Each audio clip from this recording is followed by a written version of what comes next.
बूढ़े ससुर की अनोखी वसीयत। रामलाल जी अपने कमरे में अपनी पत्नी जानकी के साथ बैठे हुए रोजाना की तरह अपने कारोबार का हालचाल सुना ही रहे थे कि इतने में बड़ा बेटा आया और बोला, पिताजी ज़रा तिजोरी की चाबी तो दीजिए। अरे अरे, क्या हो गया? कुछ नहीं, बस 15,000 चाहिए थे पिताजी। आपको तो पता है मेरी कार की रिपेयर करवानी है।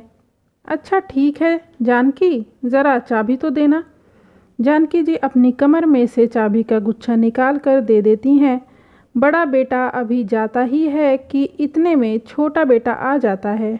बाबूजी, बच्चों की फ़ीस भरनी है, 20,000 चाहिए। ज़रा दीजिए तो, मेरी तनख्वाह नहीं आई अभी तक। अब जब आ जाएगी तो आपको वापस कर दूंगा। पिताजी सब जानते थे, सब समझते थे कि दोनों बेटे क्या कर रहे हैं, लेकिन फिर यही सोचकर चुप रह जाते थे कि क्या फ़र्क पड़ता है तो अपने ही बच्चे। वैसे तो रामलाल जी कभी मना नहीं करते थे तिजोरी की चाबी देने से, लेकिन कभी कारण पूछ भी बैठते थे तो बच्चे कहते, क्या पिताजी, आपको हम पर विश्वास नहीं है क्या? इस पर रामलाल जी ठहाका लगाकर हंसते थे। जानकी जी हमेशा उन्हें टोकती कि बच्चों पर सब कुछ मत लुटाओ, परंतु रामलाल जी नहीं मानते।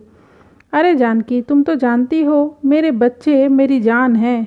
लेकिन जी, आपने अपने बुढ़ापे के लिए भी तो। अरे भाग्यवान, बुढ़ापे की चिंता तू मत कर, अपने दोनों बेटे बड़े होनहार हैं, बहुत प्यार करते हैं हमसे।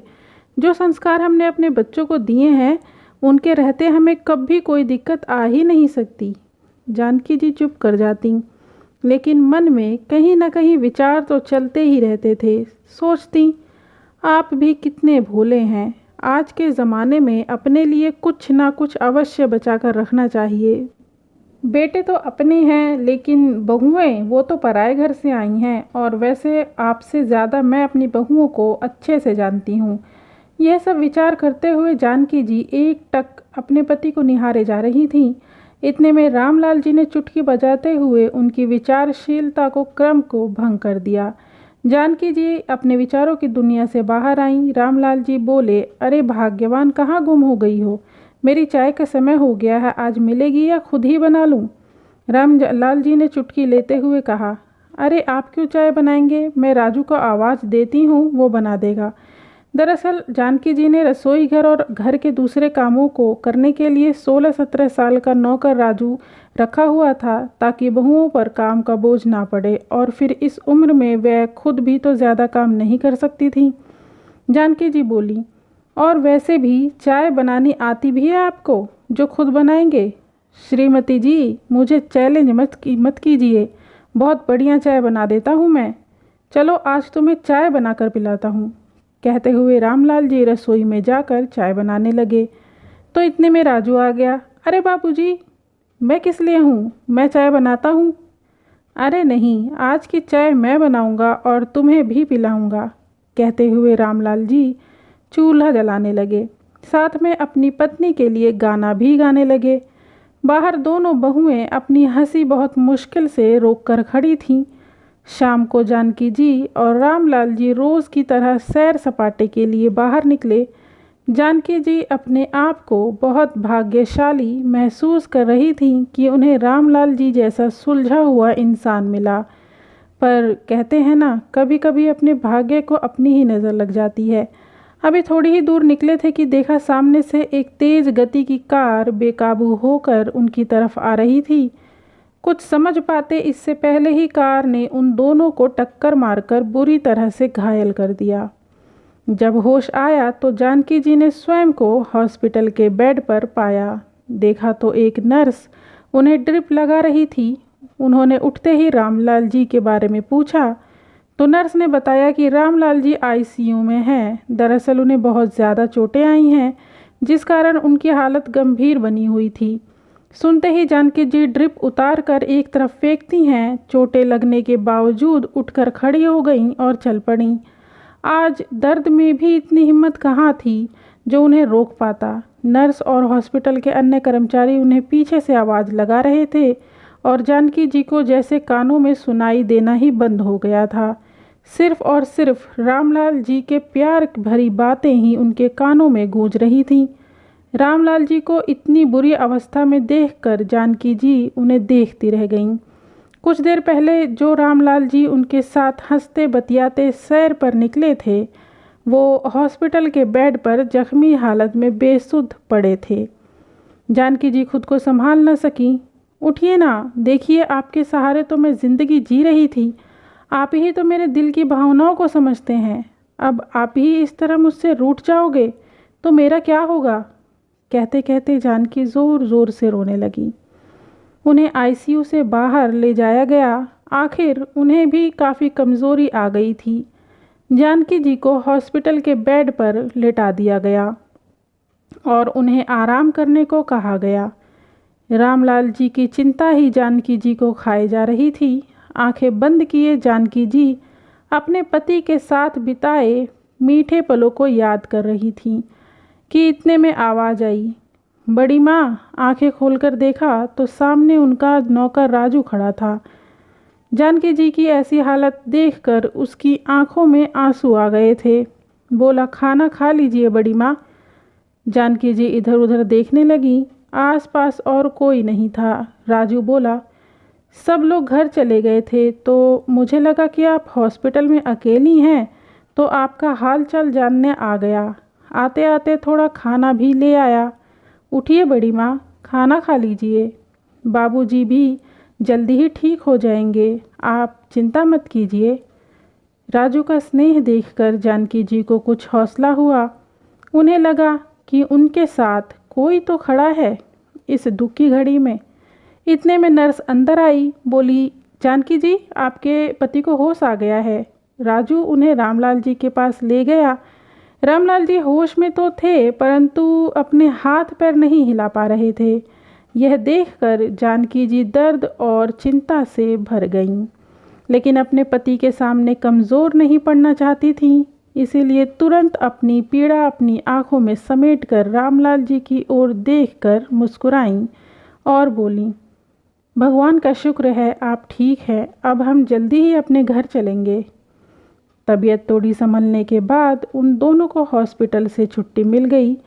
वह दोनों घर तो आ गए, लेकिन रामलाल जी अब व्हील चेयर पर आ चुके थे। वह चलने फिरने में असमर्थ थे। घर पर आने के बाद तो जैसे जानकी जी और रामलाल जी की ज़िंदगी ही पलट गई। जो लोग कभी घर के मुखिया हुआ करते थे, इस घर की रौनक हुआ करते थे, वह दोनों अब उपेक्षा की नज़रों से देखे जाने लगे। बच्चों को अपने माता पिता ही बोझ लगने लगे। रामलाल जी की दवा पानी सब जानकी जी ही करती थी। एक दिन राजू किसी काम से बाजार गया था तो जानकी जी ने अपनी छोटी बहू से कहा, बेटा अपने बाबूजी के लिए कम नमक मिर्च वाला थोड़ा सा दलिया बना दो। तो बहू ने टका सा जवाब दे दिया, माँ जी हमें और भी बहुत सारे काम हैं और पिछले कुछ दिनों से जो घर की हालत चल रही थी, हम किटी पार्टी भी नहीं जा पाए। आप यह काम खुद ही कर लीजिए तो अच्छा होगा। कहते हुए बहू तैयार होकर किटी पार्टी में चली गई। कभी जानकी जी बेटों को दवा या फल लाने को कहती तो कोई ना कोई बहाना बनाकर इनकार कर देते। बेटों का साथ देने के लिए बहुएं भी आ जाती। माँ जी कितना भी खर्चा कर लो, अब बाबूजी तो ठीक होने वाले हैं नहीं, तो थोड़ा सोच समझकर बात किया करो खर्चे की। इन तीर भरी बातों से माँ का कलेजा छलनी हो जाता। मन ही मन वो भी जानती थी कि बेटों को यह सब सिखाने वाली बहुएं ही हैं। सोचने लगी कि यही बेटे छोटे छोटे खर्चों के लिए बाबूजी बाबूजी करते हुए आ जाते थे। अब बाबूजी लाचार हो गए हैं तो दूध में से मक्खी की तरह निकालकर फेंक दिए गए हैं। बेटे बहू की जली कटी सुनकर जब जानकी जी कमरे में आईं तो देखा रामलाल जी की आंखें आंसुओं से भरी हुई थीं। रामलाल जी जानकी जी को देखकर बोले, मैंने अपने दोनों बेटों को अपने दोनों हाथ समझा था, लेकिन मुसीबत में यही दोनों बेटों ने हमारी परवरिश को ही नकार दिया। लेकिन जानकी तुम मेरी चिंता मत करो, मैं बिल्कुल ठीक हूँ। अरे तिजोरी की चाबी कहाँ गई? यहाँ ही तो रखी थी। इधर उधर देखते हुए जानकी जी बोली। राजू जो पास ही खड़ा था सब बातें सुन रहा था। जानकी जी से बोला, अरे सुबह ही तो छोटी भाभी और बड़ी भाभी कमरे में आई थीं, क्या पता उन्होंने ली हो। यह सब सुनते ही जानकी जी चौंक गईं, लेकिन खुद को संभालते हुए बहुओं के पास पहुंची। बहू, वो तिजोरी की चाबी क्या तुम्हारे पास है?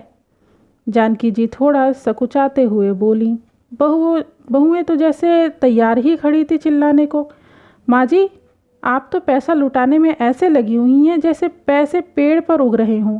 अब तो आपके पति की कमाई भी नहीं रही, इसीलिए पैसे को कैसे बचाना है यह हम अच्छी तरह जानते हैं। अब वह चाबी आपको नहीं मिलेगी। बहुओं का बेशर्मी भरा जवाब सुनकर जानकी जी हैरानी से उन्हें देखती रह गईं। अगले दिन जानकी जी जब सोकर उठी तो देखा रामलाल जी को थोड़ा बुखार था। जरा बेटों से कहो तुम्हारे बाबूजी को हॉस्पिटल लेकर जाना है, बुखार लग रहा है और रूटीन चेकअप भी करवाना है, तो गाड़ी ले चलो। इतने में छोटे बेटे का जवाब था, गाड़ी में पेट्रोल नहीं है। आपको तो पता ही है घर में पैसों की कितनी तंगी चल रही है। ऊपर से बाबूजी सब काम धंधा छोड़कर घर पर बैठ गए हैं। इतने में बड़ा बेटा भी आया और बोला, माँ आप समझती क्यों नहीं हैं, हम लोग नौकरी पेशा हैं, इतना समय नहीं होता हमारे पास कि ये फालतू के काम करते रहें। राजू को बोलकर ऑटो बुला लीजिए और चली जाइए बाबूजी को लेकर।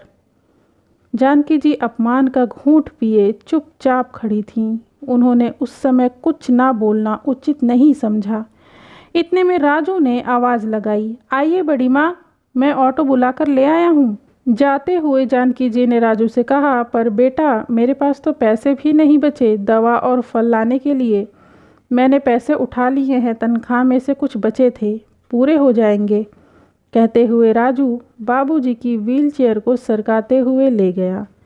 कहने को तो राजू नौकर था, लेकिन जानकी जी और रामलाल जी की सेवा उनके बच्चों से बढ़कर कर रहा था। ऑटो में जानकी जी राजू से कहने लगी, मुसीबत में जब अपनों ने ही पल्ला झाड़ लिया तब तूने अपनों से भी ज़्यादा ख्याल रखा है। तब राजू बोला, बड़ी माँ, मेरे बचपन से ही माँ बाप नहीं थे, मेरी दादी ने ही मुझे पाल पोस कर बड़ा किया, अब वह भी चल बसी, मुझे तो आप दोनों ने ही माता पिता की परछाई नज़र आती है। राजू की आंखें सजल हो उठीं। हॉस्पिटल में डॉक्टर ने रामलाल जी के लिए कुछ खास डाइट और एक्सरसाइज बताई। राजू ने सब अच्छे से समझ लिया। वापस घर आते हुए रास्ते में ऑटो रुकवा कर राजू दवाइयाँ, फल और ज़रूरी सामान ले आया। राजू ने उनके खाने पीने का खास ध्यान रखा। कुछ ही दिनों में बाबूजी भी ठीक होने लगे। जब तबीयत थोड़ी अच्छी हुई, एक दिन बाबूजी अपने दोनों बेटों को हॉल में बुलाया। क्या बाबूजी, आपको तो कोई काम धंधा है नहीं और आप सारा दिन हमें भी परेशान किए रखते हैं। दोनों बेटे चिल्लाते हुए अपने अपने कमरे से बाहर आए। सामने देखा तो चौंक गए। सामने सोफे पर माँ बाबूजी के साथ दो अनजान शख्स बैठे थे और रामलाल जी के चेहरे पर गजब का आत्मविश्वास झलक रहा था। तुम लोगों को शायद नहीं पता, आज हमारी श्रीमती जी का जन्मदिन है, उसी अवसर पर यह सारा इंतज़ाम किया है आज हमने। कहते हुए रामलाल जी ने जानकी के साथ केक काटा। जानकी जी को एक गिफ्ट पैक उठाकर देते हुए बोले, यह लीजिए श्रीमती जी, आपके लिए अपनी पसंद की महंगी वाली सिल्क की साड़ी लाया हूँ। दोनों बहुओं के मुंह खुले के खुले रह गए। क्या हुआ, हैरान हो गए कि इस लाचार निठल्ले बूढ़े के पास इतने पैसे कहाँ से आ गए। चलो आज आप लोगों को भी सरप्राइज़ किए देता हूँ। रामलाल जी ने अपने साथ खड़े दोनों व्यक्तियों का परिचय दिया। ये मेरे वकील दोस्त हैं दामोदर जी, जिन्हें मैंने वसीयत का बंटवारा करने के लिए बुलाया है, और ये हैं दीनदयाल जी, जिन्हें मैंने एक मकान 1,20,00,000 में बेच दिया है। इतना कहने की देर थी कि बेटे और बहुओं के सिर पर तो जैसे आसमान टूट पड़ा। लेकिन बाबूजी, आप बिना हमारी रजामंदी के ऐसा कैसे? मेरी बात अभी खत्म नहीं हुई। रामलाल जी आज बोलते ही जा रहे थे और किसी की हिम्मत नहीं थी आज उन्हें रोकने की। रामलाल जी ने वकील साहब को वसीयत पढ़कर सुनाने को कहा। उसमें लिखा था, मैं अपनी दुकान से अपने बेटों और बहुओं को बेदखल करता हूँ। उस पर आज से राजू का हक होगा, वही अब मेरा कारोबार संभालेगा। इस मकान के बेचने से जो पैसा आएगा उसका आधा हिस्सा मैं अपने पोते पोती के नाम पर जमा करवा दूंगा, जो कि उनके वयस्क होने के बाद उन्हें मिल जाएगा, और बाकी की आधी रकम से मैं एक छोटा सा मकान खरीद रहा हूँ, जिसमें मैं और मेरी पत्नी और राजू तीनों रहेंगे। और मेरे पोता पोती के लिए मेरे घर के दरवाजे हमेशा खुले रहेंगे। अब रामलाल जी बोले, तुम लोगों के पास 10 दिन का समय है अपने रहने का इंतज़ाम कहीं और करने के लिए, क्योंकि 10 दिन बाद इस घर पर दीनदयाल जी का हक होगा। मैं अभी तक इसी भ्रम में था कि मेरे दोनों बेटे हैं जो बहुत होनहार हैं, परंतु क्या सचमुच मेरे दोनों बेटे मेरे अपने हैं? यहाँ सब अपने अपने स्वार्थ में जी रहे हैं। मैं तो मिथ्या भ्रम में पड़कर खुश हो रहा था कि यहाँ सब मेरे अपने हैं। शुक्र है मालिक का जो हमें ऐसा दुख दिखाया जिसके कारण मुझे दुनिया की असलियत साफ साफ दिखाई देने लगी है। मुसीबत के समय में भी तुम्हें सिर्फ और सिर्फ पैसा ही दिखाई दे रहा था। अरे मैं कब से इस दुनिया से कूच कर गया होता। अपने लाचार बेकार अपाहिज शरीर के साथ कब तक जीता। यह सब मेरी पत्नी और राजू की ही सेवा का फल है जो आज मैं बिल्कुल तंदुरुस्त हूँ। असल में बेटे का फ़र्ज तो सिर्फ राजू ने ही निभाया है। पिताजी, वह नौकर है और उसे नौकर की जगह पर ही रखिए। आपके बेटे हम हैं, बड़े बेटे ने कहा। बेटे की बात सुनकर रामलाल जी बोले, बंधी हुई तनख्वाह के अलावा दिया ही क्या है इसे मैंने, लेकिन इसने तो जीवन दान दिया है मुझे। मेरी और मेरी पत्नी के बुढ़ापे की लाठी बना है।